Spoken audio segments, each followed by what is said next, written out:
2 días, Ujú. pero súper bien, muy bien. Se hizo la presentación y se cumplió con lo que se tenía que hacer.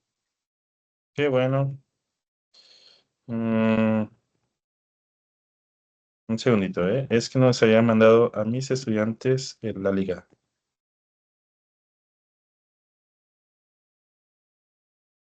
Todavía nos quedan 5 minuticos, ellos se conectan después a las 7. Todos se conectan a las 7. Ujú.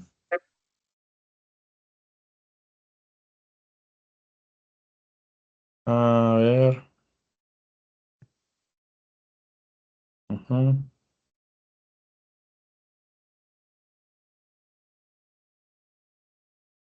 ¿Cómo está el clima por allá? Aquí está haciendo un frío terrible. ¿Frío?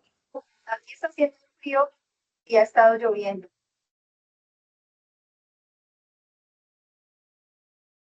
Frío y lluvia, todo el tiempo. Sí, aquí no, aquí ha hecho, pues ahorita hace calor, de hecho.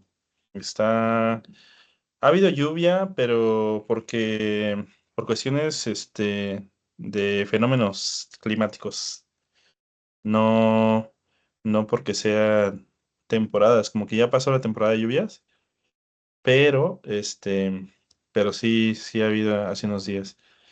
Y ahorita, justo ahorita hace bastante calor. De hecho, tengo aquí el ventilador, porque sí. ¿No suena? Creo que no, ¿verdad? Se ve como el ambiente así caluroso allá al fondo, como si, o sea, como cuando uno va por la carretera y ve como esas películas de calor, Ajá. así te estoy viendo.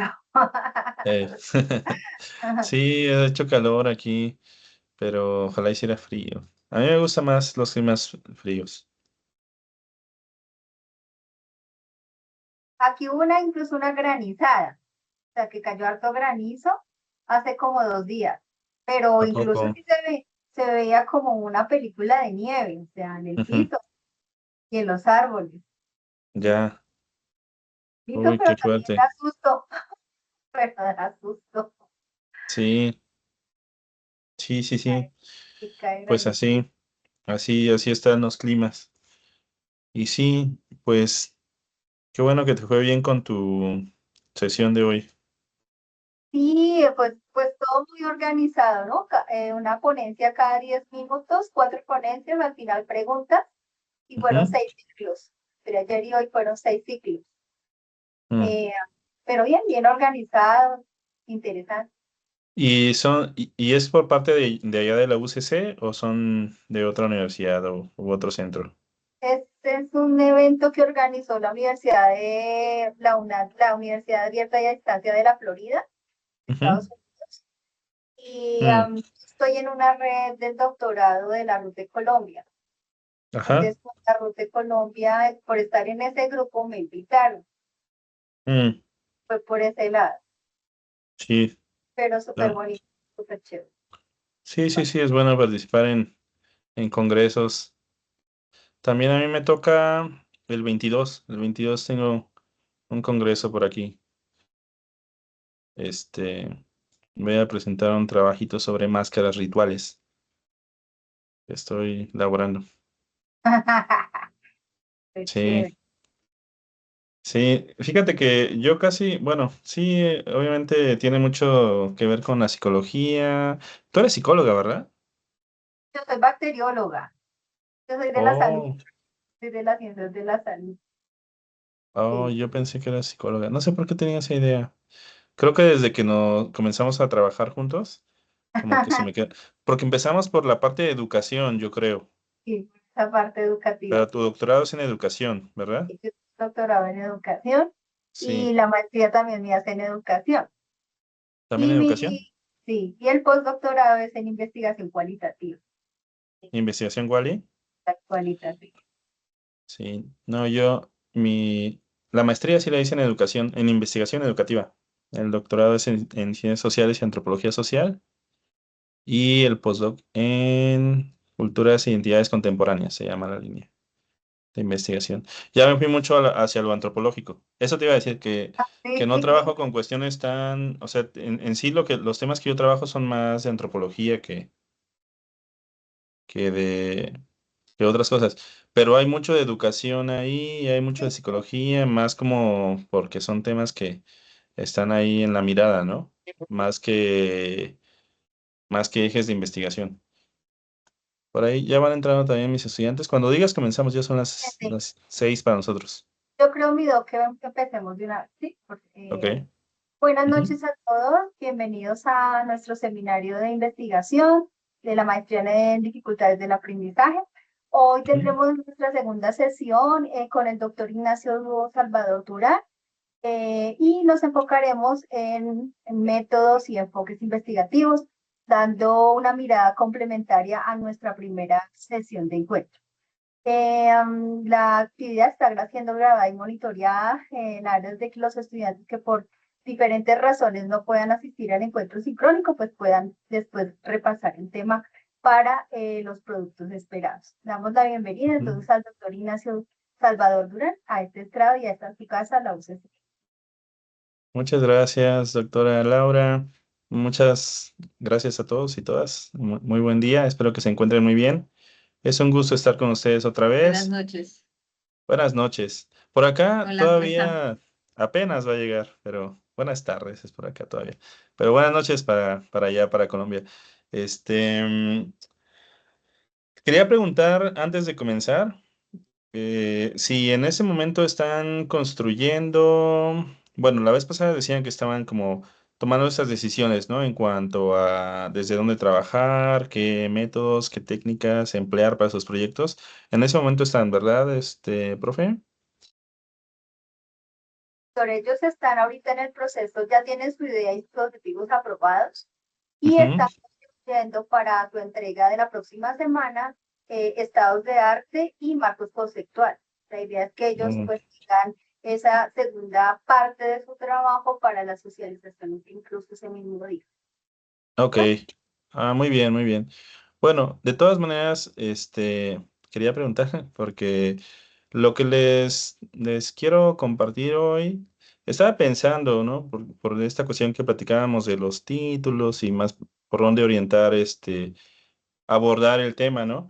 Porque bueno, en el nivel de maestría, de alguna manera pienso que ese proceso de construcción de un diseño de investigación, pues es un proceso largo, ¿no?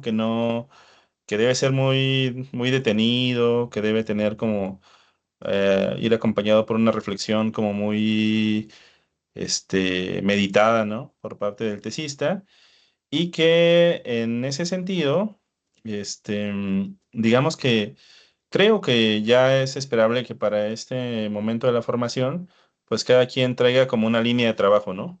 Bueno, yo recuerdo pocos compañeros y compañeras que estaban como en ese momento experimentando cosas nuevas, ¿no? Como que uno ya de alguna manera trae ahí algunas experiencias y ya tienes como más o menos estás orientado hacia qué es lo que te parece más pertinente, digamos, ¿no?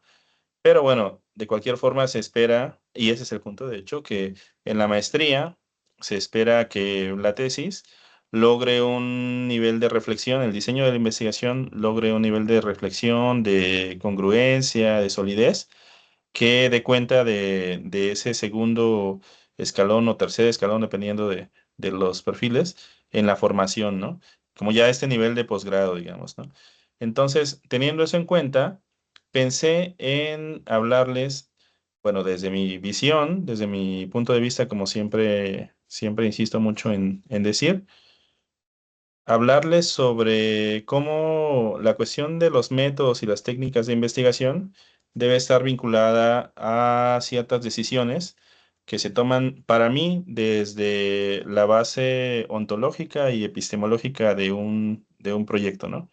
O sea, para mí es muy difícil pensar de manera separada la dimensión teórico-metodológica de un proyecto de investigación de la dimensión ontológico-epistemológica, ¿no? Entonces, bueno, les voy a compartir un poco sobre esto y llegaremos a partir de ello a la idea de los métodos y las técnicas para poder, bueno, desde mi punto de vista, pensar cómo se puede o cómo se debe proceder o qué cosas deben estar como en la preocupación de un tesista en el proceso de diseño de su proyecto de investigación de maestría. Entonces le puse este título: Métodos, técnicas y decisiones, reflexiones en torno a la congruencia interna y el diseño de investigación. Bueno, es una clase espejo entre nuestras universidades hermanas, el Centro Universitario TEC de México y la Universidad Cooperativa de Colombia, que, bueno, participamos entonces en esta sesión, los mismos grupos que la vez pasada, ¿verdad? De parte de México están mis estudiantes de licenciatura. Invité a otro grupo también de estudiantes de licenciatura en psicología que están haciendo proyectos de investigación, aunque en este caso no conmigo, y quienes estuvieron la vez pasada, ¿no? Y bueno, dicho esto, a mí me parece muy prudente, muy importante además, comenzar una discusión sobre métodos y técnicas desde este nivel, desde el nivel de las perspectivas ontológicas de un proyecto de investigación, ¿no? ¿Qué quiere decir esto? Nosotros, cuando pensamos en ontología, pues nos cuestionamos acerca de cuál es nuestra concepción del universo que podemos investigar, ¿no? Creo que mencionábamos algo de esto la semana pasada. Con mis estudiantes de licenciatura también hemos platicado bastante porque ellos tienen una clase de epistemología en este ciclo que cursan y una clase de metodología de investigación. Pero bueno, al cuestionarnos ¿qué es la realidad? ¿Qué es el universo que podemos investigar? El universo que es susceptible de conocer y cuáles son las unidades que lo componen y cómo se relacionan entre sí. Nosotros inevitablemente vamos estableciendo ciertas pautas de pensamiento que van a marcar rutas de aproximación dentro de un proyecto de investigación, ¿no? Entonces, a veces, sin que nos demos cuenta, tomamos decisiones en ese sentido, ¿no? O aprendemos a tomarlas, que también sería una cuestión vinculada a la idea de las tradiciones que habíamos platicado hace 15 días, ¿no? Las tradiciones de investigación están más o menos anudadas a ciertas concepciones ontológicas, ¿no? Que tienen que ver con cómo se entiende la realidad y si existe o no existe una idea de realidad fija, si, qué significa conocer, que sería la siguiente dimensión y más, ¿no? Entonces aquí lo que les ponía en esta lámina serían algunas perspectivas, las principales perspectivas ontológicas que se pueden contemplar, perdón, me pasé a la siguiente, que se pueden contemplar para elaborar un proyecto de investigación. Y aquí tendríamos el realismo, el relativismo y el constructivismo, ¿no? Como tres maneras distintas de pensar qué es la realidad. En el realismo hablaríamos de que existe una realidad objetiva, independiente del observador, ¿no? Está ahí funcionando con base en ciertos patrones, ciertas reglas, ¿no? Que le son intrínsecas, que no se modifican porque alguien se interese por comprenderlas y que en último sentido explicarían por qué los fenómenos del mundo se desarrollan como lo hacen, ¿no? Por otra parte, tendríamos el relativismo. El relativismo concibe de una manera muy distinta la realidad, ¿no? Su planteamiento es que ésta depende de las percepciones y de las construcciones sociales.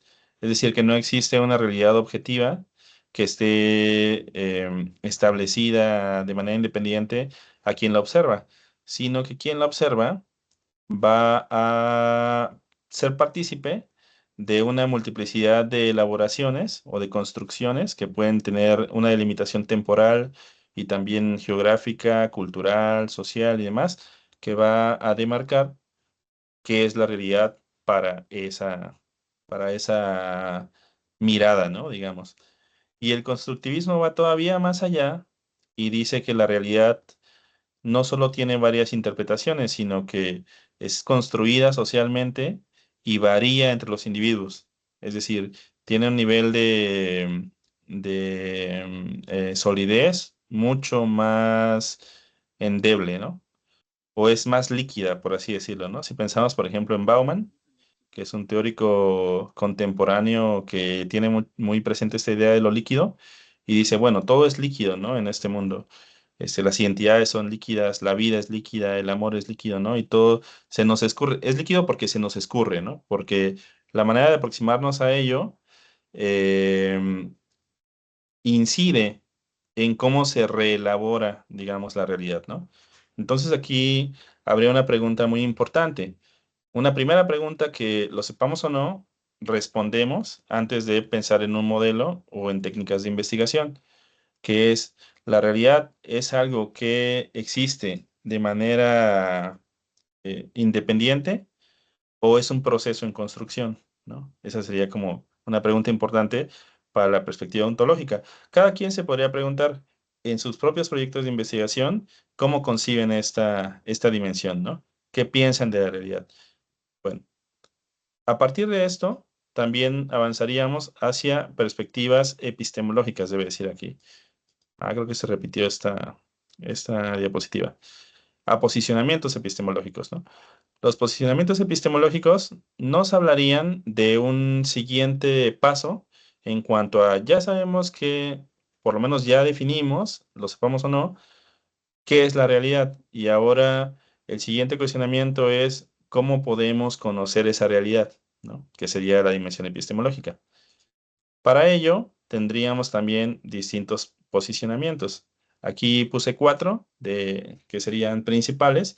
Están presentes también en la investigación. El primero es muy conocido, ¿no? El empirismo. Está ligado a la idea de cientificidad moderna, a los planteamientos del positivismo, también del pospositivismo, aunque el pospositivismo tiene una reflexión crítica acerca de nuestras posibilidades de acceder a un conocimiento sobre la realidad última. Y bueno, su planteamiento es que el conocimiento proviene de la experiencia y de los datos observables, ¿no? De los datos sensibles. Observables en un sentido sistemático, riguroso, controlado, ¿no? Que ahí es donde entrarían los métodos, ¿no? Los métodos serían para esta perspectiva formas de proceder para poder aproximarse a una comprensión de los elementos que constituyen la realidad y que pueden dar cuenta de cuáles son esos patrones del nivel ontológico que explicarían cómo se desarrollan los fenómenos en cualquier tipo de situación que nos intrigue. El interpretativismo, que sería otro posicionamiento epistemológico, plantearía que el conocimiento es un producto de las interpretaciones personales de los fenómenos, con respecto a los fenómenos, podría decir aquí, ¿no? Es decir, que las personas van construyendo ciertas lecturas de qué es lo que sucede en el mundo real. Y aquí encontraríamos explicaciones acerca de, aunque exista o no, que podría combinarse con una idea ontológica en donde el mundo es algo fijo, ¿no? Aunque no suele hacerlo. Pero el interpretativismo pondría el énfasis en que lo que nosotros accedemos o lo que nosotros podemos observar es la interpretación que produce un sujeto, pero un sujeto está inserto en un grupo social, está inserto en un momento y tiene también como ciertos elementos paradigmáticos, tiene ciertos repertorios interpretativos que le van a permitir acceder a una idea de realidad, ¿no? Y luego tendríamos la hermenéutica. La hermenéutica sería un posicionamiento epistemológico en el cual el conocimiento se construye a través de una comprensión profunda del significado, ¿no? Que tendría que ver con analizar cómo se producen los significados en, a nivel social, pero también cómo estos van reelaborando la idea individual de qué es la realidad, ¿no? Y entonces es otra forma de cómo conocer lo que es real. Aquí pues ya estaríamos pasando a posturas más de carácter pues constructivista en algunos de los casos, ¿no? O en el caso más digamos, como más del borde de la sociedad, la realidad como una construcción social, ¿no? La hermenéutica pondría entonces el acento en los signos, en los elementos cognitivos, ¿no? En los conceptos, en los símbolos, en todos esos elementos que van a permitir que se construya el sentido y el significado en torno a la realidad. Y luego la fenomenología, que sería una postura todavía más radical en ese mismo sentido, en donde el conocimiento se basa en la experiencia, ya no en el significado. Y la experiencia es directa y subjetiva con respecto a los fenómenos. Los fenómenos no serían la realidad, sino lo que la experiencia construye a partir de la realidad. Por lo tanto, la realidad pues quedaría como en un segundo plano. Si nosotros vemos en estas 4 posturas, entre el empirismo, en donde la realidad es una cuestión que se puede observar directamente, y la fenomenología, en donde interactuamos con la realidad, pero lo que se observa es la experiencia y cómo se construye el fenómeno, hay una distancia enorme, ¿no? El conocimiento son cosas completamente diferentes en esas dos versiones, ¿no? O aproximaciones. Bueno, con esa antesala, podríamos pensar ahora en métodos. Ahí lanzaría una pregunta. ¿Cómo se puede relacionar esto con métodos de investigación? ¿A alguien le gustaría participar? ¿Qué relación tiene cómo concebimos la realidad y cómo entendemos que podemos conocerla con el establecimiento de unos u otros métodos para un diseño de investigación? ¿Quién quiere participar? Mientras voy prendiendo mi luz. Están todos silentes. Recordemos que los métodos, creo que en algún momento de alguna sesión conversábamos que dependiendo del paradigma, pues habían unos métodos, unas técnicas, unos instrumentos. Ujú, Eh, los estudiantes de la UCC saben que existen unas técnicas y unos instrumentos ujú, que son frecuentemente utilizados. Hablábamos en algún momento de las entrevistas, los cuestionarios, los grupos vocales, ¿cierto? Y ujú. que la mayoría de los proyectos de investigación que nosotros desarrollamos en la maestría en dificultades del aprendizaje, pues tenían un toque o un paradigma de mayor tendencia cualitativa, ¿no? Ujú. Eh, en clase también en algún momento comentábamos que algunos de los métodos más frecuentes en nuestro programa son el estudio de caso y la investigación acción. Y Ok. bajo esas líneas, pues ellos han ido. Podríamos poner esa. Miren, voy a seguir a la siguiente. Aquí tengo, voy a irme a la segunda, que esos serían como ejemplos, ¿eh? Porque hay muchos métodos, ¿no? Pero algunos de los principales, que aquí ya nos está comentando la doctora Laura, algunos métodos recurrentes, digamos, en investigación quali. Por aquí está la investigación acción que mencionaba, ¿no? En donde podemos relacionar qué buscan, ¿no? Esos métodos. Por ejemplo, en el caso de la investigación acción, pues busca producir conocimiento con base en la acción y reflexión colaborativa, compartida, ¿no? O conjunta con los grupos sociales con los que trabajamos, y especialmente enfatizando u orientando la producción de conocimiento a la transformación social, ¿no? A generar procesos de cambio, procesos de mejora, a sumarse a procesos que ya existen, por ejemplo, comunitarios. En la psicología social, aquí creo que es en toda Latinoamérica, ¿no? Pero bueno, hablando, digamos, que de México y del occidente del país, hay formas de trabajo con intervención, perdón, investigación-acción muy de mucha tradición, vinculadas al trabajo con comunidades. Por ejemplo, pueblos que han vivido distintos tipos de este, impacto, ¿no? Por el cambio social, como los procesos de urbanización, la llegada de agentes inmobiliarios, la llegada de empresas transnacionales, ¿no? Que explotan bueno, trabajan sus tierras, las rentan, pero también las dañan, ¿no? Y transforman a los agricultores en jornaleros, y todos estos procesos que son muy fuertes para las comunidades.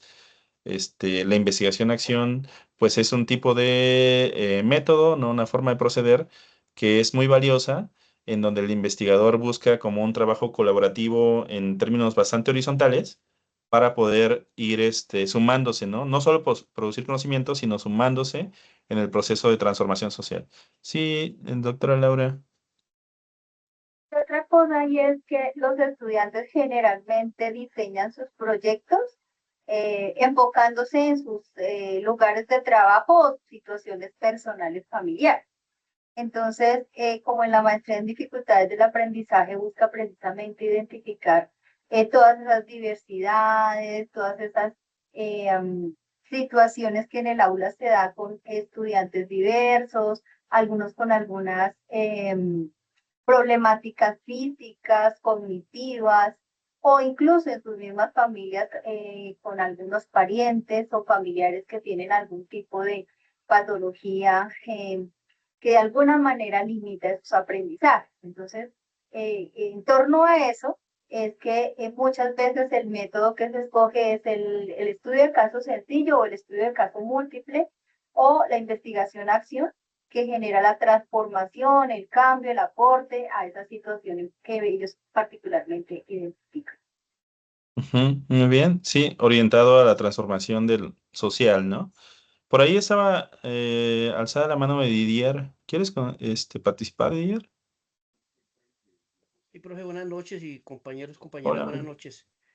Profe, en este caso de la investigación-acción, hay algo que siempre, o sea, últimamente también despierta la curiosidad de todos, y es eh, cómo han cambiado, por ejemplo, este fenómeno de las personas venezolanas que han llegado a las sociedades, profe, porque es que eh, se ve digamos, ciertos comportamientos muy marcados en ellos y ellos pues de alguna u otra manera han venido a impactar un poco a la sociedad, por ejemplo, en el tema de las comidas, en el tema de los comportamientos, profe, pero también en el tema de sus modales frente a las demás personas. No pensábamos nosotros que fuera a ser un impacto tan fuerte. Por ejemplo, tenemos aquí una parte en Bogotá, en la zona occidente de Bogotá, por el lado de Patio Bonito, que ellos impactaron muy fuerte allá esa parte con sus comportamientos, profe. Entonces, no sé si para eso hay alguna investigación en donde se diga que digamos, gentes de otros países eh, vinieron e impactaron algunas regiones o algunas sociedades de nuestro país. Sí, claro. Ese tema es muy relevante. Yo te diría, no sé con qué método estés trabajando ya o si tienes como ya definido, si ese es tu tema de investigación, pero yo te diría que depende como de cuál sea la pregunta, mucho, ¿no? Porque como en este caso que estamos platicando de la investigación-acción, a lo mejor tendría sentido partir de aquí si, por ejemplo, tu interés fuera incidir, jugar algún tipo de rol dentro de la respuesta que las personas, que los grupos, las comunidades dan a esta situación de cambio, ¿no? Y a las problemáticas que le pueda generar o que se desarrollen desde ahí. Eso podría ser desde aquí. Pero otra forma sería la etnografía. La etnografía te permitiría a lo mejor no pensar en esta cuestión de dar como una respuesta o de sumarse en ciertas acciones que son de carácter colectivo, pero sí en analizar algo que a mí me parecería muy relevante, que de hecho es muy cercano a lo que yo trabajo, que son los procesos de cambio sociocultural. Por ejemplo, ¿cómo se transforma la cultura? En esto que decías, Didier, la comida, las costumbres. Adelante, adelante. Y profe, pues la investigación de nuestro grupo con la profesora María y la Ah, profesora Erika es cualitativa, sabiendo obviamente que en la mayoría de colegios aquí en Bogotá ahora tenemos alguna ujú, cantidad de personas de otros países, de Venezuela, sí. básicamente, y ellos traen también una manera, unos comportamientos, traen un énfasis, por ejemplo, en el caso del deporte del béisbol que se juega en ese país. Entonces, ¿cómo está impactando él? Ujú, Pues, digamos, el grupo, la comunidad allá en el colegio, pero también hay otro tipo de comportamientos, como por ejemplo, ¿qué le digo? El lenguaje, las palabras que usan, el léxico, ¿cierto? En donde ujú, ellos le dan un sentido a unas cosas y nosotros a otra. Y, y traen algunos talentos que es la preocupación nuestra, es decir, que la comunidad, los profesores descubran los talentos de algunas personas que tienen esos talentos ocultos precisamente a ujú. raíz de todos ese conglomerado, ese ecosistema de pareceres y de culturas que convergen en una comunidad educativa como es un Y un colegio espacio. distrital aquí en la Ujú. ciudad de Bogotá. Sí, sí, eso es muy, bueno, ese tipo de abordaje sería muy bien resuelto, sería como muy provechoso entrar desde aquí, desde la etnografía. Porque la etnografía, mira, lo que te permite, ¿no? Comprender las prácticas, las creencias, los significados, es decir, todos estos elementos de la cultura que caracteriza o que configura la manera de comprender la vida de un grupo social, pero partiendo desde el punto de vista del actor, es decir, donde se pone en el centro la mirada de esos docentes, de los estudiantes, de los habitantes de ciertos espacios, ¿no? Que ahí decía ahorita la doctora Laura, ¿no? El estudio de caso. El estudio de caso, bueno, es que estos son combinables, ¿no? O sea, uno puede hacer etnografía y regularmente la etnografía, pues también se puede pensar como una especie de estudio de caso, porque pues la etnografía por sus abordajes, desde acá, desde las técnicas, implica una delimitación contextual muy precisa. O sea, uno puede etnografiar comunidades concretas, ¿no? Espacios concretos, eh, grupos, ¿no? Este, que están asentados ya sea geográficamente o que, aunque la delimitación geográfica sea discontinua, por ejemplo, lo que pasa aquí en México también tenemos temas con la migración. Entonces, México es un país que es el paso para muchos migrantes bueno, de Centroamérica y Sudamérica hacia los Estados Unidos, ¿no? Y los mismos mexicanos, pues es muy común que las personas migren a Estados Unidos en busca de, pues, mejores oportunidades y toda esta cuestión, ¿no? Entonces, eso ha creado en nuestro país lo que se ha llegado a llamar regiones discontinuas, que son espacios que están como, no están, no son continuos en el espacio físico, ¿no? Son territorios que no son geográficamente continuos, pero que son culturalmente, unificados, ¿no? Por ejemplo, comunidades de migrantes, oaxaqueños, del estado de Oaxaca, que se van a California y en California crean también formas de vida en donde recuperan o hacen presente las formas de observar el mundo, ¿no? Y las experiencias que construyen en sus propias comunidades de origen, pero que se van trastocando por este contacto con la vida norteamericana, ¿no? Y entonces así se habla de regiones discontinuas como Oaxaca, California, ¿no? En ese ejemplo. Puebla, York, y cuestiones así, ¿no? Como fusiones. Eso es una cuestión etnográfica en donde no hay un espacio continuo geográficamente. U otro podría ser pensar en espacios virtuales. Y para eso también hay métodos etnográficos, en la virtualidad, ¿no? Etnografía, etnografía digital, ¿no? Bueno, es que los métodos son muy diversos, ¿no? Pero en esto que menciona Didier, yo creo que este podría ser de mucho beneficio. ¿Qué te ofrece cada uno de ellos? Además de esta orientación hacia producir un tipo de conocimiento que se puede ver en la segunda columna, tendríamos que pensar en formas de proceder, digamos, para la construcción de datos, para la aproximación al objeto de estudio y para tener como todo ese material que después se va a analizar en un momento posterior de la investigación, distintas técnicas, ¿no? En el caso de la etnografía es muy común que se trabaje con observación participante, con entrevista etnográfica, ¿no? La etnografía implica estar ahí en las comunidades, ¿no? Estar presente en el contexto, convivir con las personas que lo habitan, tratar mediante un proceso de sensibilización que está acompañado de una permanencia prolongada, de un proceso de sumergirse en el mundo de vida de otras personas que realiza el investigador. A partir de eso, acortar la distancia epistemológica con respecto al mundo de vida de los otros, ¿no?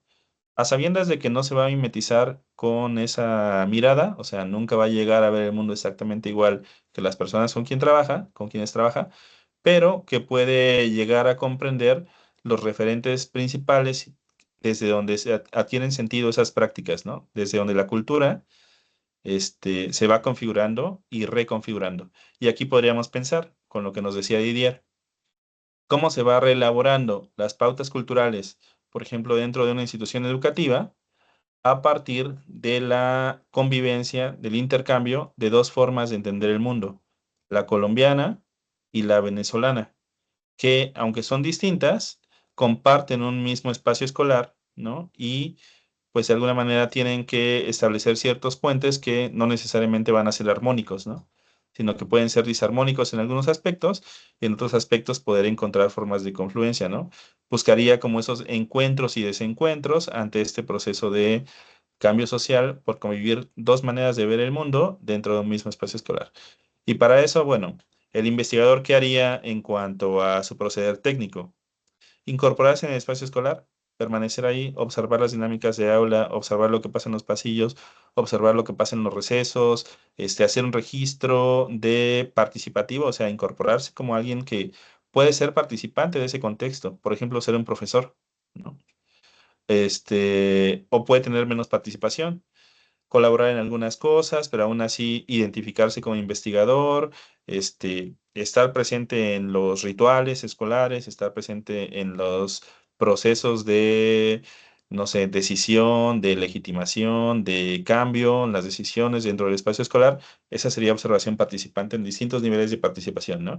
Y luego, entrevista etnográfica, que son formas de entrevista que no son necesariamente eh, pautadas por un proceso de premeditación. O sea, la entrevista etnográfica busca mucho la conversación, ¿no? Estando ahí, conversar con las personas, con todas las personas, ¿no? Que sea posible con los estudiantes, con los profesores, con los intendentes, con las personas de seguridad, con los prefectos, con los directivos, con los administrativos, con los padres de familia, con los que venden comida, ¿no? Como tratar de entender todo el mundo de vida de lo que sucede en ese espacio por medio de la conversación, la observación, el diario de campo, que es una técnica característica de la etnografía y de la antropología en general, ¿no? Tener una forma de registro en donde se va elaborando una descripción densa, profunda, pero sistematizada, en donde se separa todo lo que uno observa en ese proceso de estar inmerso en el campo de lo que uno va interpretando, ¿no? Todas esas ideas que le van surgiendo, todas esas posibles lecturas que tú vas construyendo, separadas de lo que, digamos, de manera más distanciada, uno puede decir, bueno, lo que está sucediendo ahí es que unos niños están jugando con una pelota y están ocupando la mayor parte del espacio. Muchas investigaciones sobre construcción social del género en el espacio escolar han usado ese tipo de técnicas, ¿no? Como en el receso o en el recreo, los niños ocupan el espacio jugando a la pelota y las niñas ocupan espacios más reducidos en los bordes, ¿no? Del patio escolar. Esto creo que ya no es como tan vigente hoy en día, pero bueno, investigaciones de los 80s, 90s hablaban mucho de eso, ¿no? Y cómo después, además de esa descripción concreta de lo que sucede, se puede hacer una interpretación, ¿no? Cómo es la apropiación del espacio de acuerdo con pautas de subjetividades genéricamente constituidas, como la masculina y la femenina, cómo se otorgan ciertos roles de acción a los niños y niñas desde el espacio escolar y demás, ¿no? Bueno, estas serían algunas. Aquí no comento todas porque se nos puede ir ahí más de una sesión, ¿no? Platicando de cada una de ellas, pero solo querría regresar poquito a la de investigación-acción, que no sé si trabajan allá, bueno, si ustedes que trabajan con investigación-acción, si han hecho cartografía social, han trabajado con este tipo de técnica, es muy interesante este tipo de trabajo, ¿no? Ah, Bueno, acá en la UTEC hace unos semestres tuvimos un proceso, nosotros tenemos una clínica que es como hacia el exterior de la universidad, una clínica psicológica, y pues es como comunitaria, ¿no? En cierto sentido. Y en algún momento vinculamos varios proyectos de investigación de estudiantes de la licenciatura en espacios cercanos, fraccionamientos, colonias, pueblos, ¿no? Como espacios habitacionales, ¿no? Viviendas cercanos para hacer procesos microetnográficos pero vinculados con investigación-acción para generar una cartografía social que nos permitiera conocer los principales factores que fungían como determinantes sociales de la salud mental en esa población, ¿no? Que digamos es un municipio que tiene como características muy particulares en cuanto a cómo se desarrolla la vida en esos espacios, ¿no? También tiene que ver con un orden socioespacial de la ciudad. Bueno, entonces, esos serían como algunos ejemplos, ¿no? Pero si regresamos un poquito, todos estos planteamientos, voy a regresarme ahora doy la palabra a la doctora Laura, solo una idea brevísima, de cómo todo esto tiene que ver con este posicionamiento constructivista, ¿no? El mundo social se construye, la realidad es algo que se construye, Y por otro lado, se puede entender ya sea desde el punto de vista de la experiencia, desde los significados o desde las interpretaciones o desde combinaciones que se pueden construir en estos niveles, ¿no? Doctora, adelante. Es una pregunta desde mi ignorancia. Y es hasta qué punto se hace cartografía cuando se hace caracterización sociodemográfica. Porque yo he visto varios trabajos en donde hay como esa confusión con eso, ¿no? De que Ujú. una cosa es la cartografía social, pero hasta qué punto se afirma que se hace cartografía social cuando se hace caracterización sociodemográfica o algunos aspectos sociales de las comunidades. Mm. Yo pienso, también no te puedo dar una respuesta así última, ¿no? Porque no he trabajado con esa metodología, pero pienso que cuando se hace caracterización sociodemográfica, tiene como un fundamento más anclado en la investigación cuanti, como que es más estadística descriptiva, ¿no? Y hay un proceso de interpretación que también es muy valioso, pero la cartografía social, su punto muy distintivo es que se va construyendo en conjunto con los actores sociales, ¿no? Digamos que la caracterización sociodemográfica es una visión externa y que viene muchas veces de datos duros, y la cartografía social es una visión desde la configuración simbólica del espacio vivido, o sea, cómo las personas viven el espacio, ¿no?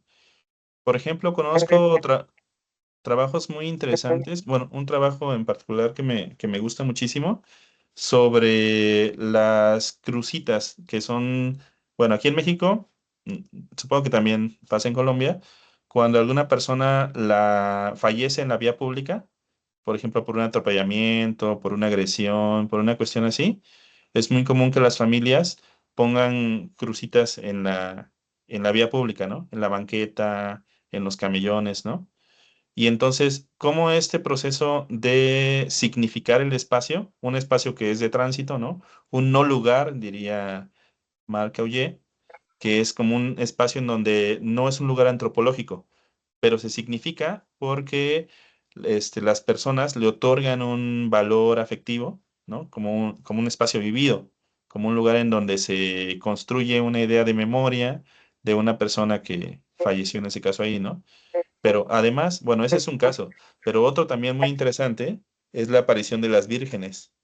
Aquí es muy común, bueno, hay muchos lugares donde en una mancha en la pared de humedad, en una mancha de humedad, conozco una en donde una caseta telefónica, que es como, son de lámina, bueno, son ya no funcionan, pero están ahí todavía algunas, y una que se oxidó, entonces en la mancha del óxido las personas dicen, ah, esa es la Virgen, ¿no?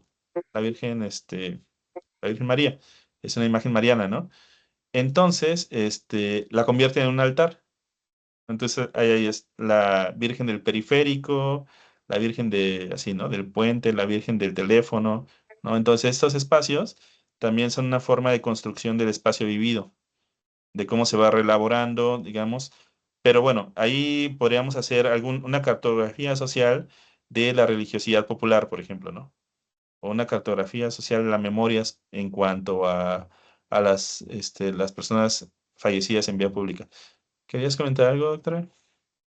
Y es simbolismo. Aquí cuando, por ejemplo, fallecen personas en espacios públicos, a Ajá. veces sucede que la comunidad hace el diagrama del cuerpo de la persona. Entonces, Ujú, queda ahí el esquema de que alguien ahí falleció. Pero ujú, es en algunos determinados lugares, porque en los lugares que son muy turísticos o muy públicos no es convencional encontrar este tipo de cosas. Pero en ujú, algunos barrios o en algunas localidades sí es posible encontrar estos simbolismos de los fallecimientos. ujú. Está el esquema del cuerpo que incluso medicina legal diseñó o esquematizó. Entonces, eh, ya me queda un poco más claro que Sí. son los Es, simbolismos de la cartografía social. es muy interesante la cartografía social. Lo valioso, pues, es que es un análisis profundo del espacio, pero tomando en cuenta lo que las personas elaboran, ¿no? poniendo en el centro esa mirada.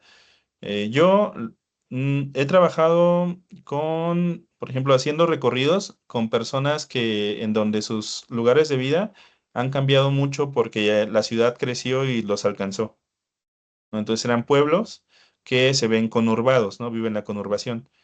Entonces, las personas, longevas, pues hay personas que, todavía yo he entrevistado personas que eran niños cuando se crearon en México los ejidos. Fueron parte de una reforma agraria en donde se repartía la tierra a la gente de los pueblos para que la trabajaran, ¿no?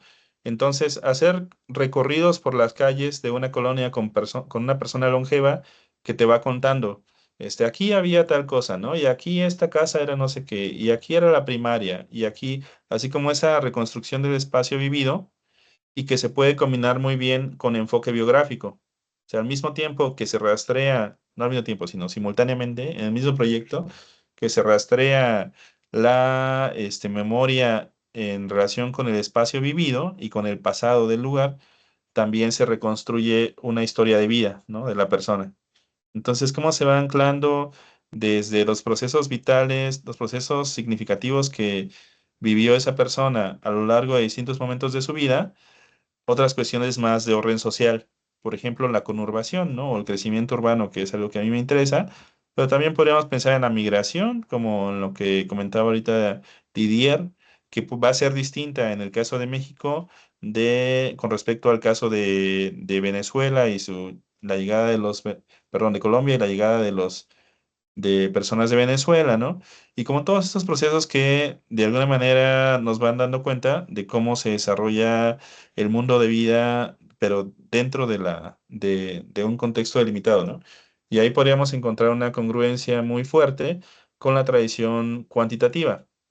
Bueno, aquí profundizar en todo esto sería muy difícil y aunque lo hiciéramos sería insuficiente porque hay muy variadas métodos, ¿no? Aunque hay algunos más comunes, más visitados, y también tienen sus propios propósitos y técnicas, ¿no? Asociadas. Aunque algunas pueden ser compartidas, pero el punto precisamente es que hay una congruencia entre el método y la técnica, las técnicas que utilizas para una investigación, ¿no?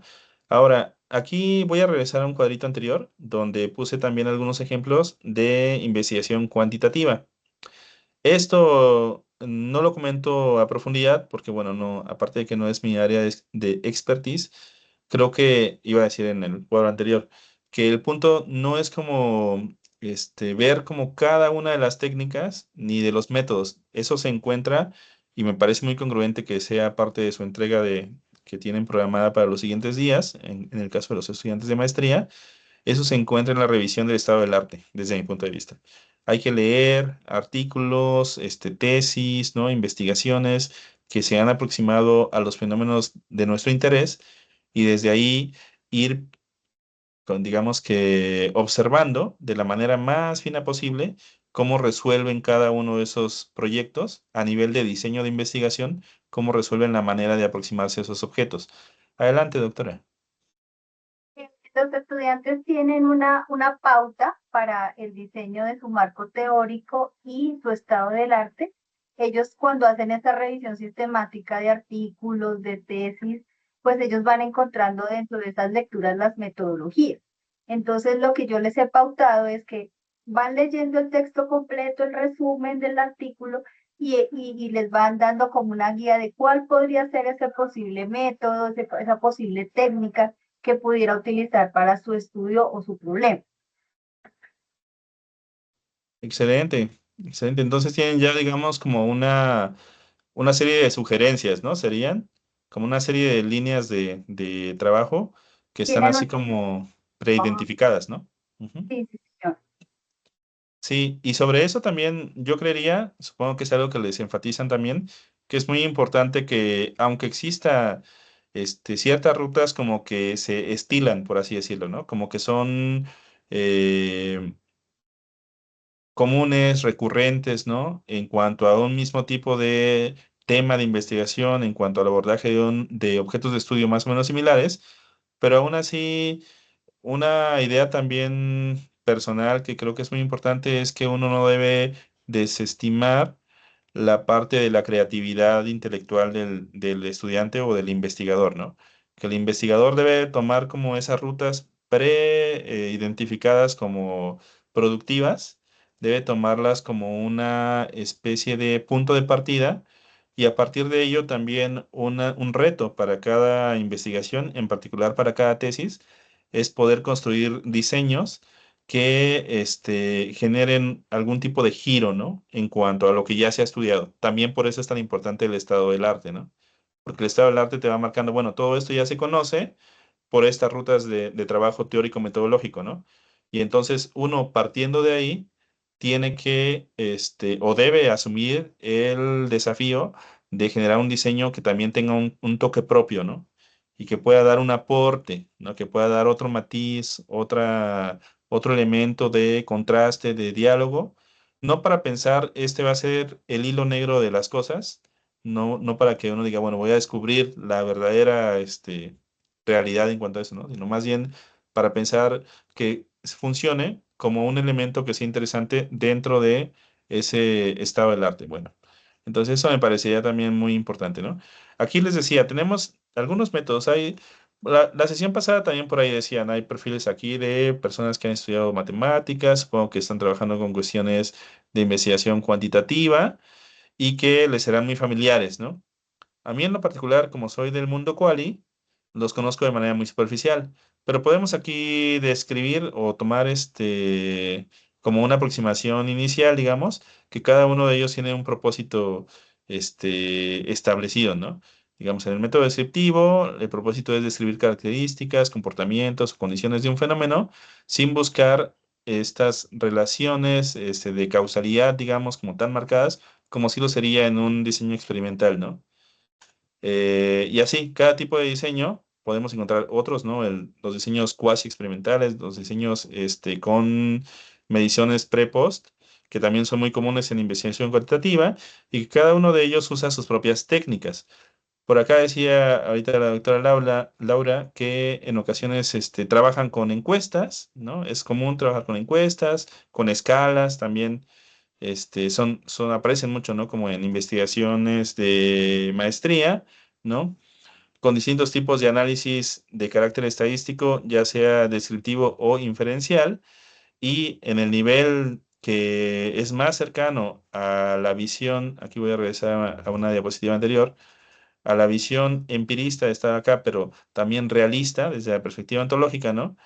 Sería el diseño experimental, en donde lo que se busca es, bien, teniendo esta idea en mente, ¿no? Existe una realidad objetiva que es independiente del observador, por lo tanto del investigador, pero que el investigador puede llegar a descubrir, ¿no? Que puede llegar a develar, ¿no? O a resolver para poder entender cuáles son los patrones, cuáles son las leyes científicas que explicarían el comportamiento de ese fenómeno.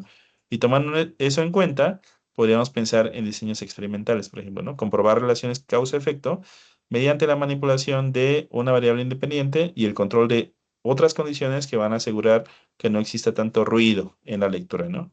Por ejemplo, ahí hablaríamos de los sesgos, ¿no? Los famosos sesgos.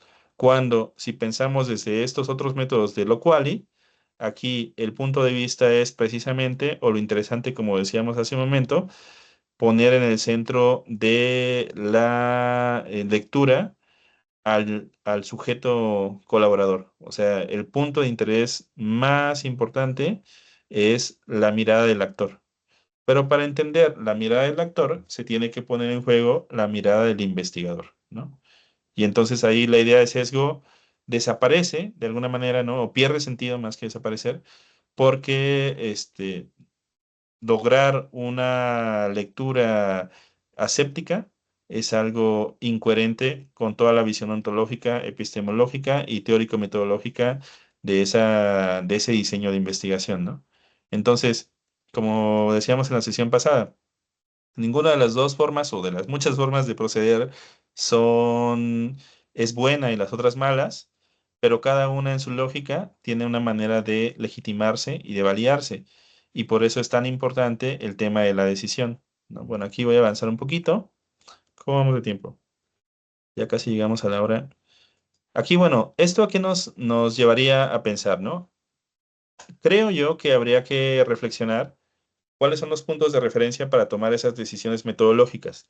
Para definir con qué tipo de método y con qué técnicas trabajar, habría que preguntarse, entre otras cosas, qué expectativa se tiene en cuanto a la generalización y podríamos también poner aquí a la profundización de los resultados, ¿no?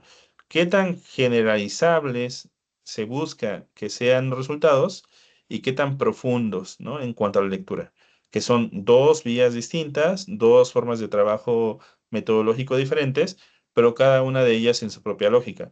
También podríamos preguntarnos, ¿cuál es la respuesta a la dimensión ontológico-epistemológica? Es decir, dentro de un proyecto de investigación, ¿cómo se entiende la realidad y cómo se entiende que se puede conocer esa realidad, ¿no? Por otra parte, bueno, aquí está, ¿cómo se concibe la realidad y el acto de conocerla? Por otra parte, ¿cuál es la pertinencia del diseño en relación con la naturaleza del objeto de estudio? Esa es la pregunta más importante, ¿no? Es la pregunta central desde mi punto de vista.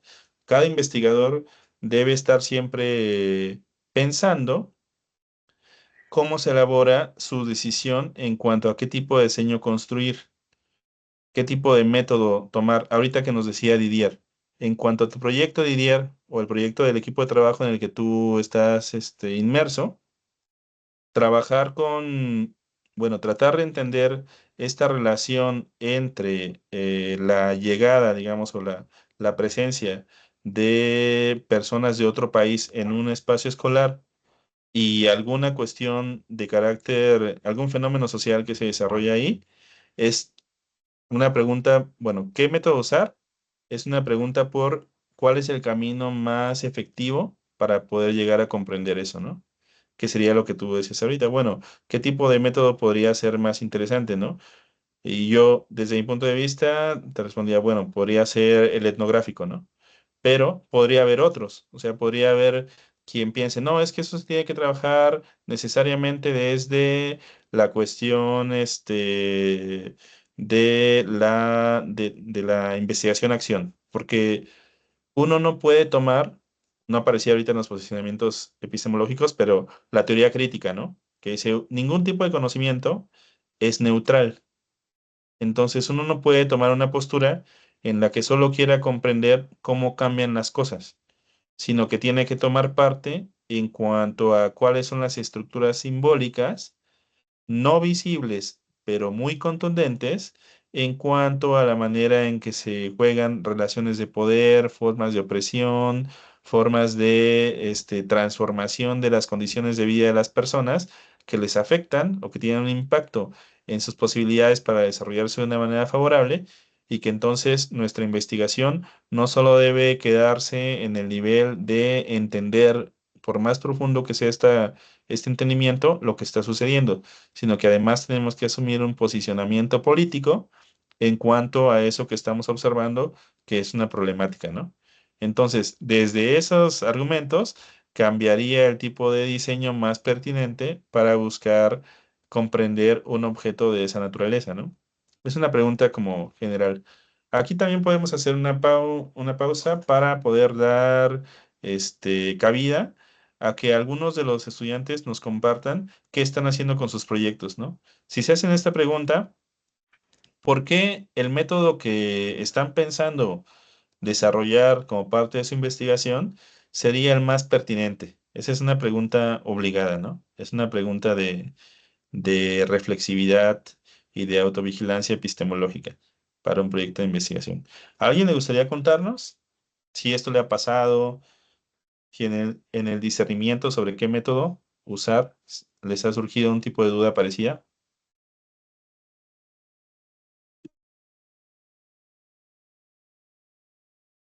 Están todos muy callados. Sí, Hoy estos está, temas son más escabrosos que los de la vez pasada. Estos son más comprometedores, pero hay que arriesgarse, hay que argumentar, ¿no?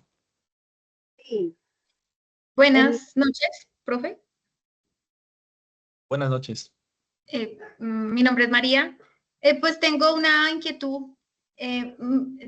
Yo un tiempo hice una actividad o hice un trabajo de investigación con la IAP, la Investigación, Acción, Participación de Fast Border.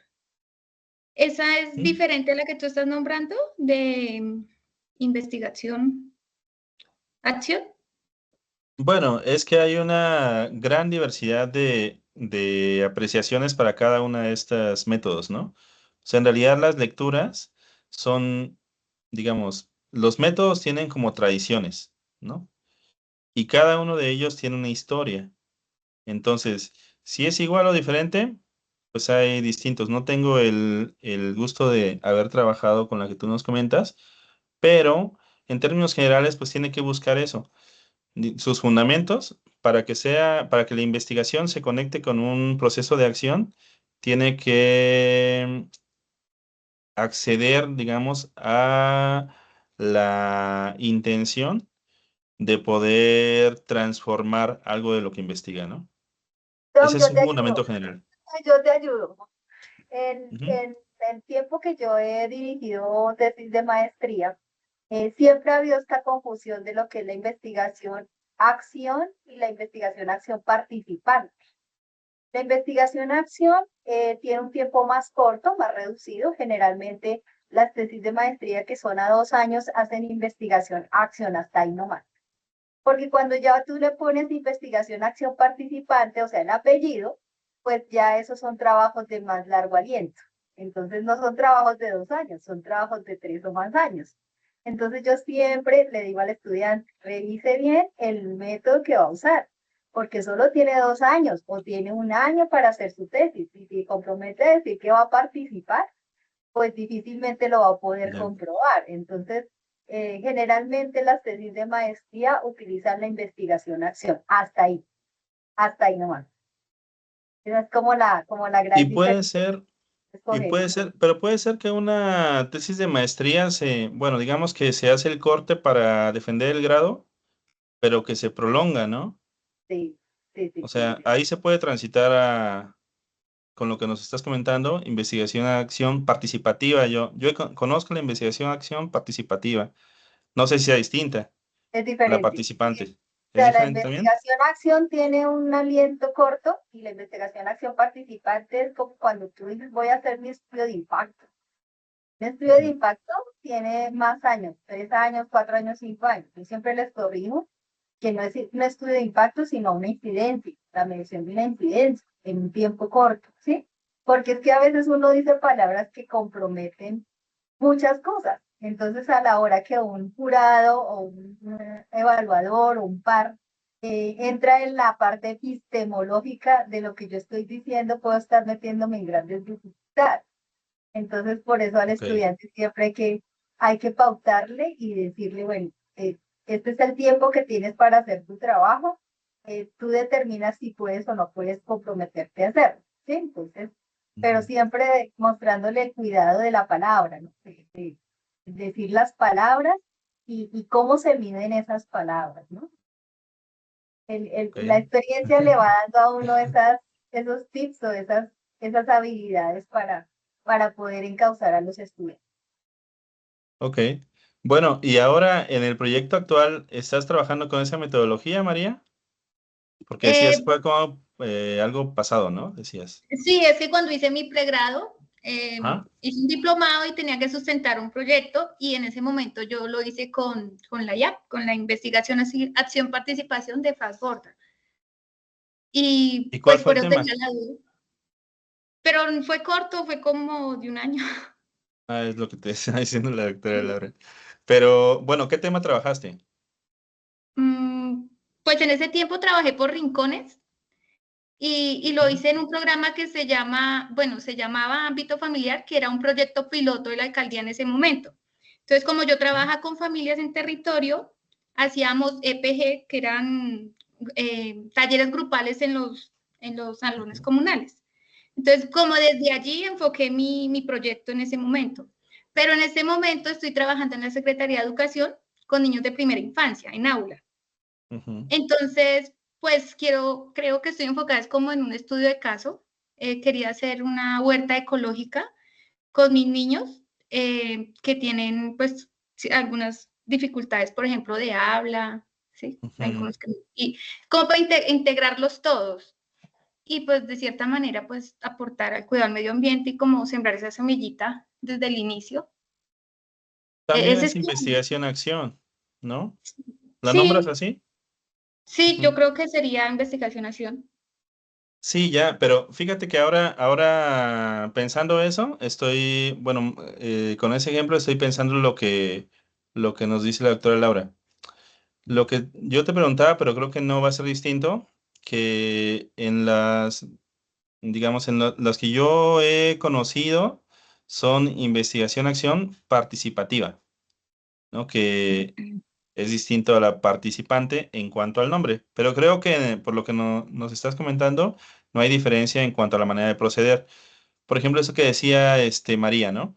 Con los niños, en un espacio que es escolar, pero que la misma naturaleza del espacio, del contexto, también va demarcando las posibilidades de trabajo en cuanto a temporalidades, ¿no? A prolongación, digamos.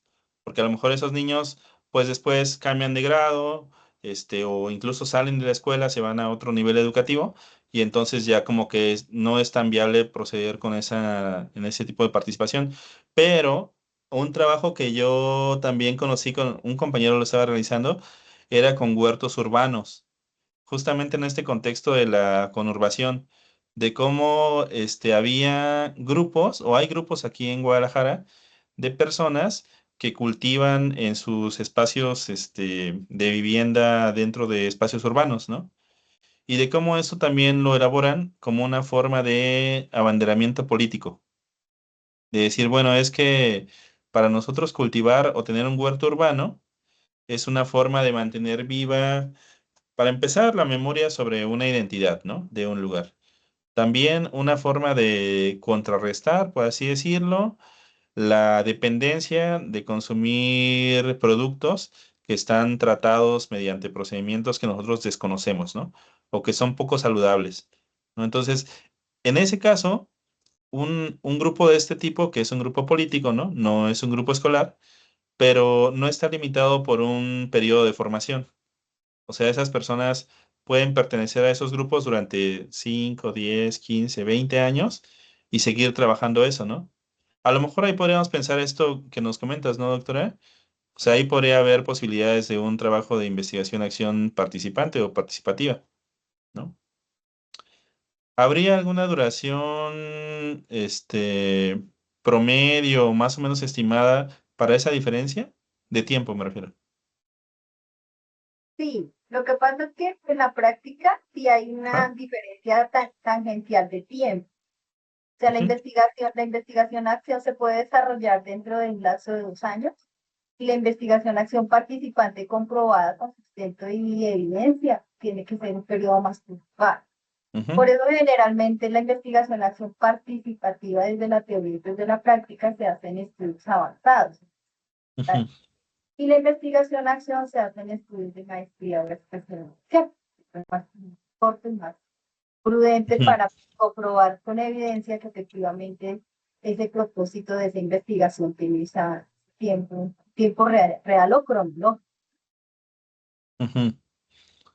Este, bueno, les cuento algo relacionado. En la etnografía pasa algo muy similar y también es parte de esto que le decía María, ¿no? Como que es parte de la historia de la etnografía y de cómo surgen, hay muchas maneras de etnografiar, digamos, ¿no? Pero una disyuntiva importante es en cuanto a si el investigador debe vivir en el espacio de investigación. Se debe trasladarse a vivir por algún tiempo en esos espacios, ¿no? Que por ejemplo, es interesante porque la etnografía que viene de la antropología, en la antropología de campo inicial, que fueron pues, los autores que empezaron a construir sus datos, mediante ese proceso de sumergirse en el mundo de vida de sus sujetos de investigación, ¿no? En su momento se trataba mucho de investigaciones de espacios que se consideraban como arcaicos, de alguna manera, ¿no? Espacios tribales, sobre todo, tribus, la tribu de los no sé qué en tal rincón del mundo, ¿no? Que los etnógrafos de este corte, pues consideraban que desplazarse a esos espacios era incluso como una forma de viaje en el tiempo, ¿no? Porque había una visión evolucionista Y después, aunque ya no era el planteamiento evolucionista, sino se trasladaba más a una idea de relativismo cultural, pero los etnógrafos concebían como que esos lugares tenían, eran estadios anteriores, ¿no? O que tenían como un nivel más inicial que las sociedades urbanas. Bueno, el punto es que en ese contexto se pensaba que para hacer etnografía había que permanecer viviendo en el lugar, por ejemplo, con una tribu, durante 2 años, ¿no? Y que antes de ese tiempo no había la posibilidad de comprender, llegar a comprender las prácticas, los significados y las formas de vida que las personas tenían, ¿no? Y esa era como una idea muy fuerte. Después se fue transformando porque hubieron como, bueno, distintos replanteamientos, pero por lo tanto varias etnografías, ¿no? Entonces, al punto tal que actualmente una de las formas de etnografía que son como más recurrentes son etnografías urbanas, o sea, etnografías del propio espacio, ¿no? Pero aún así se puede pensar, por ejemplo, si yo vivo en una zona de la ciudad y estoy etnografiando, como decía ahorita, otro municipio, si es necesario que el etnógrafo se vaya a vivir a ese lugar para poder ver como todos los momentos, todas las dinámicas, conocer como todas las pequeños elementos que van tejiendo los mundos de vida de las personas que habitan esos espacios, ¿no? Cosas muy concretas desde cómo son las horas pico, cómo son los momentos de mayor tránsito de las personas, los momentos en que la gente va a comprar cosas, va a la escuela, va a los templos, ¿no? Donde se van como elaborando todas esas formas de construcción de la vida cotidiana, digamos, ¿no? Y hay otros que dicen, no, basta con que uno vaya y dé recorridos, haga entrevistas, ¿no? Algunos pueden ir en un momento muy concreto y otros piensan, no, no podemos solo conocer, por ejemplo, un acontecimiento como una sesión de un cabildo, sino que para entender eso tenemos que ver cómo se desarrolla todo un año de vida en ese espacio, ¿no? Entonces, todos esos matices también son muy interesantes y por eso no tiene mucho sentido, como que quedarnos con una explicación inicial, ¿no? Sino que cada quien tiene que ir descubriendo mediante la lectura de tesis, proyectos, documentos metodológicos, cuáles son los puntos a tomar en cuenta para decidir si optar o no por ese tipo de metodología y cuáles técnicas emplear, ¿no? Perdón, doctora, no te doy la palabra desde hace un rato. Sí, Doc, lo que pasa es que yo también a los estudiantes en algún momento les comenté pues porque pues, generalmente en mis clases utilizo pues los trabajos que yo he hecho, los que he ahorita. Entonces, por ejemplo, a mí me gusta mucho la metodología del estudio de caso, porque el estudio de caso es un poquito más emancipado, es un poquito menos cuadriculado, que de pronto cada método tiene como unas líneas, como unas guías, como unas pautas. Y el estudio de caso es pues simplemente de forma yo por conveniencia, como les decía a ellos, escojo mi estudio en mi trabajo, en mi institución, en mi colegio, en mi universidad. Y el estudio de caso permite esas libertades, incluso libertades para escoger las técnicas y los instrumentos para la recolección de la información. Entonces, pero eso va mucho en el investigador y cómo quiera trabajar. Entonces, si a ustedes les gusta, por ejemplo, un método particular y no tienen problemas de orden como yo, que pues a mí me cuesta seguir como las órdenes, entonces muy seguramente se pueden adecuar a esos métodos, pero uno generalmente como investigador, pues encuentra unas sintonías con unos métodos y con otros no. ¿Sí? Entonces es uno quien decide con qué método se va a casar, con qué método va a trabajar. La mayoría de mis trabajos todos son estudios de caso. Me ha funcionado el estudio de caso. Y yo digo que lo importante es que el investigador se sienta a gusto con lo que está haciendo y le tenga pasión a eso. Porque como yo también les había dicho a ellos, llega un Ujú. momento de cansancio, de que ya uno no quiere escribir, que ya no quiere uno leer, y si no lo apasiona, pues esa idea de proyecto o ese cambio que quiere generar en su sociedad, pues ahí mueren las cosas. Entonces, Ujú. es un poquito de eso. Sí, yo concuerdo muchísimo con todo lo que acabas de decir. También, fíjate, para mí la etnografía también es mucho eso que tú comentas, una forma de trabajar con mucha autonomía. con muchas posibilidades de tomar decisiones, de no estar restringido a hacer las cosas como se suelen hacer, ¿no? Por eso también, aunque, como he mencionado varias veces, respeto la mirada de quienes hacen, por ejemplo, investigación cuantitativa, la verdad es que yo no podría hacer investigación cuantitativa. No podría seguir así un caminito de pasos, ¿no? Necesito dejar volar como las posibilidades y poder ingresar en una matriz de metodológica, ¿no? De organización de un proceso de investigación, ingresar posibilidades nuevas, ¿no? En algún momento, para mí, ahorita que antes de que iniciáramos la sesión y que te platicaba sobre esta cuestión de las máscaras, en algún momento, una pregunta que para mí fue muy importante fue cómo poder construir rutas metodológicas para que los niños y niñas, expresaran su manera de ver el mundo, como que pudiera escuchar esas voces en un sentido metafórico, lo menciono, no necesariamente que fueran voces, ¿no? Porque precisamente una de las limitantes era que pensar en entrevistas, pues en ciertas edades era poco viable, ¿no? Porque, bueno, la verbalización no es como una forma de expresión que quizás sea muy,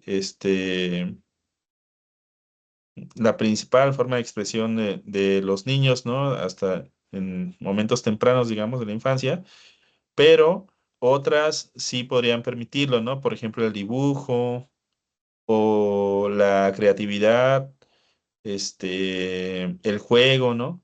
Entonces, de repente, cuestiones como hacer figuras de plastilina, pintar máscaras de papel, hacer un concurso de dibujo para los niños de un grupo que practicaban una tradición, hacer un periódico mural, crear un álbum fotográfico o hasta una serie de videitos para hacer como una especie de mini documental creado por los propios niños, eran formas en las que podía acceder como a esos recursos, ¿no? Entonces ahí ya no me servían las técnicas convencionales. O sea, la entrevista, pues no era como una técnica que me dijera mucho. Pensar en una escala, en un cuestionario, pues era algo que no tenía ningún sentido, ¿no? Pensar en observación directa, pues era imponerle mi mirada como investigador, pero además como adulto, a un mundo que, pues, además de que por no ser niño es de difícil acceso para mí, estos niños son niños en un mundo distinto al que yo fui niño, ¿no? Entonces, ¿cómo elaborar como esas formas de fomentar o permitir que se expresara la visión de los niños en cuanto al mundo que ellos habitan? Eso era un reto metodológico, ¿no? Pero también es un reto epistemológico, ¿no? Y está sustentado en una idea muy interpretativista. La realidad no es la misma para mí, que soy adulto, que para los niños.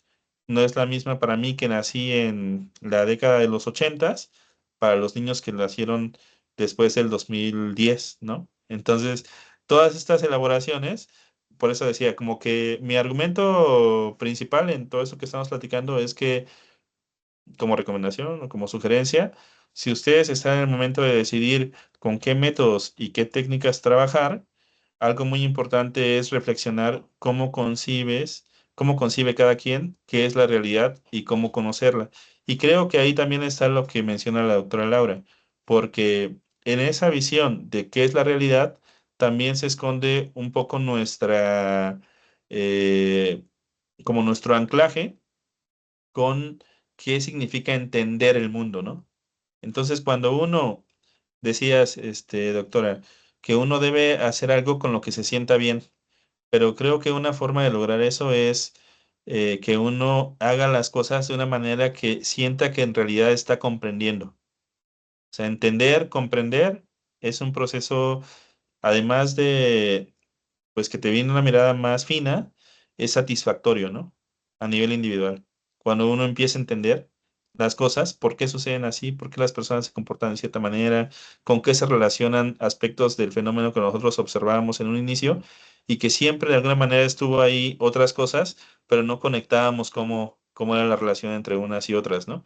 Y empezar a entender eso para mí es parte de lo que dices y que estoy completamente de acuerdo. A veces uno ya no quiere, ir a campo, ya no quiere saber más de los datos, ya no quiere leer más, pero ahí tiene que venir también este proceso de darse uno ánimos, ¿no? Aparte de tener autodisciplina, pero esos ánimos vienen mucho de la conexión con lo que uno está haciendo, sí, es verdad, completamente. Bueno, para finalizar esta exposición o este pretexto para poder platicar con ustedes, lo que ponía acá era algunas cuestiones como de reflexividad y congruencia, ¿no? En términos de cómo debemos o por qué debemos cuestionarnos acerca de pues la relación que tienen, la pertenencia que tienen los elementos que vamos decidiendo para que se integren en nuestro proyecto, para que no hagamos una mezcla de cosas distintas que después, pues no permitan como al proyecto mismo operar, ¿no? Y eso lo pensaba en tres aspectos. Uno, que todo el proyecto de investigación está atravesado por esta idea de congruencia entre dimensiones, o sea que debe haber una misma línea de trabajo, digamos. Por eso también lo que decía la vez pasada acerca de, desde mi punto de vista, la dificultad de trabajar con diseños mixtos. Pero claro que se puede solventar, nada más que hay que ser muy cuidadosos en esa reflexión, ¿no? De cómo se están articulando ambas miradas. Luego, ¿cómo se concibe el universo? Es algo que tiene muchas implicaciones en cómo es posible conocerlo, la relación entre el nivel ontológico y epistemológico. Y luego la siguiente relación, cómo proceder metodológicamente es algo que tiene como punto de partida la concepción del acto de conocer. Es decir, de lo ontológico bajamos a lo epistemológico y de ahí al método, ¿no? Y tomando todo esto en cuenta, mi postura sería que la rigurosidad en la construcción de conocimiento no es una cuestión de dogmatismos metodológicos, ¿no? No es una cuestión de recetas ya prediseñadas, sino una cuestión de congruencia entre dimensiones de estos niveles, ¿no? Ontológico, epistemológico, teórico, metodológico, pero también esto conecta mucho con lo que nos dijo ahorita la doctora Laura. O sea, pensar en dogmatismo sería ponernos un grillete o ponernos un esquema de trabajo que imposibilite la creatividad también del investigador. Y eso limitaría la producción de conocimiento porque estaríamos reproduciendo siempre como la misma mirada, ¿no? Entonces, reflexionar sobre estos temas es una forma de acceder a maneras más autónomas de investigar, a producir conocimiento fresco, ¿no? Que renueve los intereses por explicar distintos fenómenos de estudio y que nos permita pues decir cosas que vayan permitiendo nuevas explicaciones sobre un mundo que también está cambiando, ¿no? Y nosotros que trabajamos con personas, pues eso es innegable. Las personas se van transformando a una velocidad cada vez más acelerada. Bueno, entonces, esta es la última diapositiva y bueno, dejaría ahí como un espacio para que haya quizás algunos comentarios. Ahorita proponía lo de comentar sobre sus temas, que sería muy interesante conocerlo, pero bueno, de todas maneras, si no se animan a platicar sobre eso, o son cosas que todavía están como decidiendo, pues también podría ser interesante conocer si les produce toda esta reflexión, ideas en cuanto a, o más confusión, que es algo muy bueno, en cuanto a por dónde irse, ¿no? Por dónde trabajar, ¿no? ¿O qué Yo piensas, doctor? creo que más confusión. Ellos están en el tema de decidir cuál va a ser la ruta de trabajo. Ellos están en esa construcción de ubicar qué es lo que van a hacer. ¿Sí? Este grupo en particular, pues tiene unos afanes en tiempo, porque este grupo hace la maestría en 3 semestres, no en 4, sino en 3.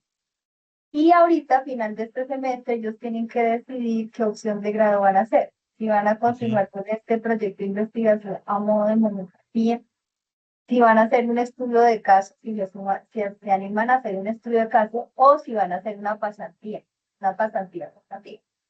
En cualquiera de las tres decisiones, ellos deben presentar su anteproyecto.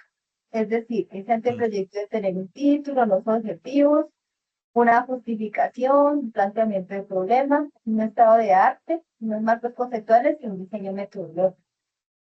¿Mm? Ese es el gran reto de ellos Es un reto muy fuerte, sí.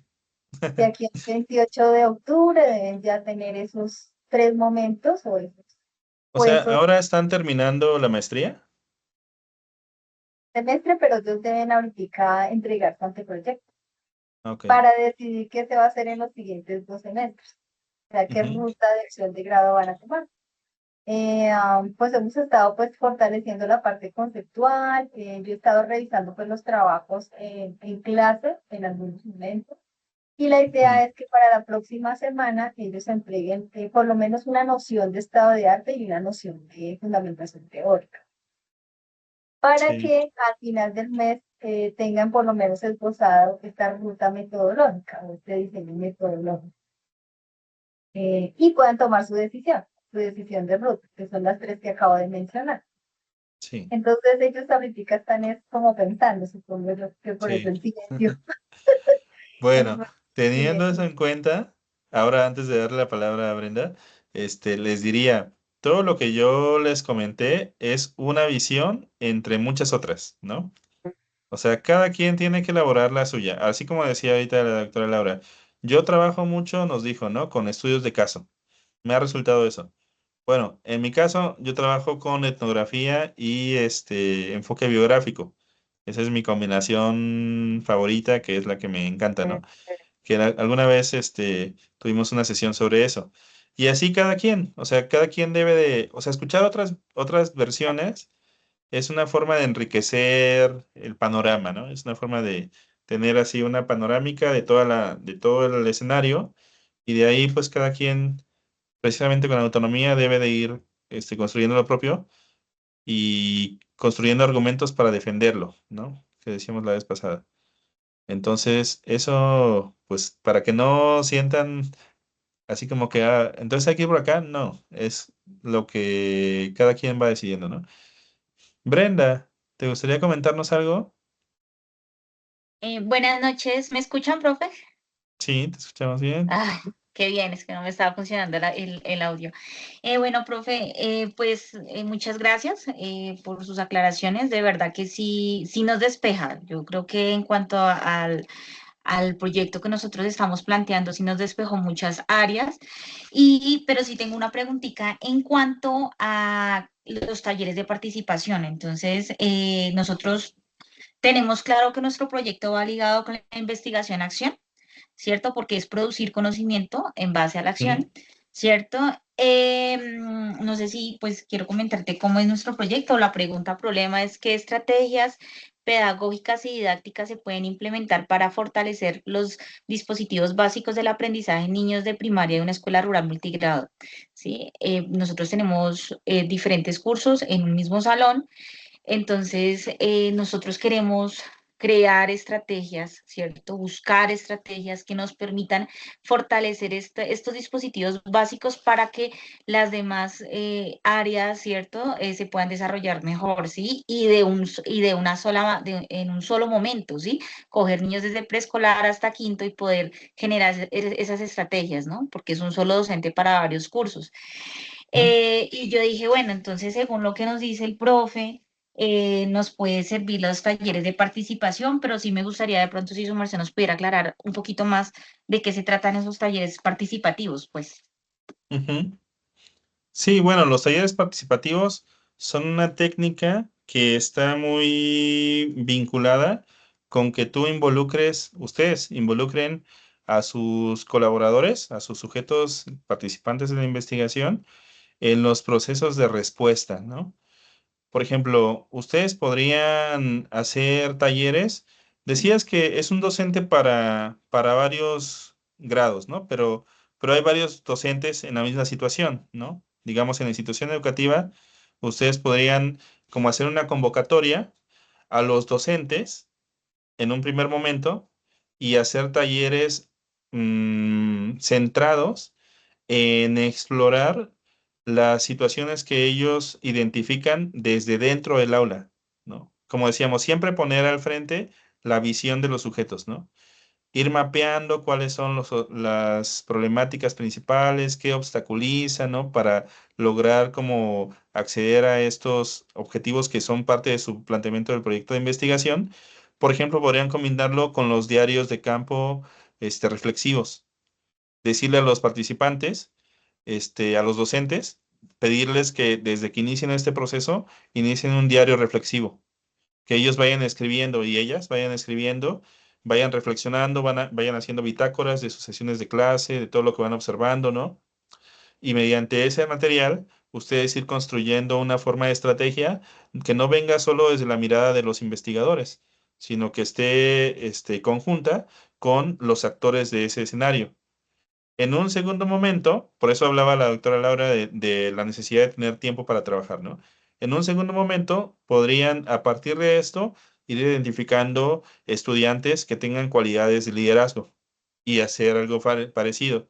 Y desde la visión ahora de los estudiantes, ir construyendo cuáles serían las problemáticas, las dificultades en cuanto a la comunicación, en cuanto a las recursos de la institución, en cuanto a la misma experiencia de los estudiantes, la convivencia entre ellos y ellas y demás, ¿no? Y desde ahí elaborar otra forma. A lo mejor ahí no serían diarios reflexivos, ¿no? Pero como lo que decía de los niños, podrían inventar otra especie de instrumento, no en el sentido cuantitativo, una especie de dispositivo parecido a un diario reflexivo, en donde ustedes vayan captando la visión de los estudiantes, ¿no?